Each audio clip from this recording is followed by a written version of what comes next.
Dans cette vidéo, nous allons voir les principes de travail collaboratif sur un seul fichier Archicad. En premier lieu, on va ouvrir la palette de partage. Du coup, en fenêtre, palette de partage.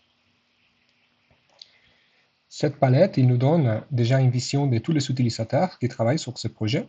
Dans ce cas-là, il n'y a que moi-même. Il nous permet aussi de voir dans l'espace de travail l'état de réservation des éléments qui sont dans le fichier. Dans un fichier de partager, tout élément doit être réservé avant de pouvoir y travailler dessus, avant de pouvoir faire une modification. C'est-à-dire il y a un seul utilisateur qui peut faire des modifications en même temps sur un seul élément. Si nous voulons, par exemple, faire des modifications sur ces mobiliers, vous pouvez voir je peux les sélectionner, mais je ne vais pas les modifier là. Je dois cliquer droite et réserver les éléments sélectionnés. Et là, je pourrais faire des modifications. Une fois que j'ai fini les modifications, par exemple, sur ce objet de mobilier, je peux céder. Et du coup, ça va permettre aux autres utilisateurs de travailler sur ces éléments. Si vous allez travailler sur un plan, sur ce module, vous pouvez simplement sélectionner et réserver les éléments sélectionnés pour y travailler. C'est ça qui vous permet cet onglet, du coup, réserver des éléments, céder tout.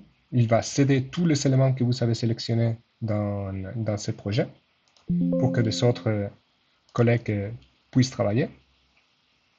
Et dans cet onglet-là, vous pouvez envoyer les modifications, c'est-à-dire ça va permettre à vos collègues de voir les modifications que vous avez effectuées dans le projet, recevoir des changements. Ça permet à vous de voir les modifications que vos collègues y ont faites, ou tout simplement recevoir et envoyer toutes les informations, toutes les modifications pour que vous puissiez avoir tout le monde la mise à jour du projet. Cette idée de partage et de réservation, il s'applique pas seulement aux éléments qui sont dans l'espace de travail, mais aussi à tous les éléments du projet. Par exemple, si je vais modifier les auteurs ou le nom de ces tâches, vous allez voir qu'ils sont bloqués. Pour faire des modifications dans les tâches, je vais devoir d'abord réserver. Vous allez voir ici l'état de partage qui c'est éditable. Je vais pouvoir donc faire des modifications ici. Et tous les éléments qui sont réservés, vous pouvez voir les cercles verts. En fait, il vous permet de voir les éléments qui ont été réservés par vous-même. Voilà. Du coup, je vais la céder, option de tâche. Une fois que vous avez fini les modifications, c'est bien de toujours céder. Et si vous avez des doutes, toujours, avant de fermer ou de quitter le programme, bien céder tout et pour que vos collègues puissent, une fois ouvert le fichier, travailler dessus.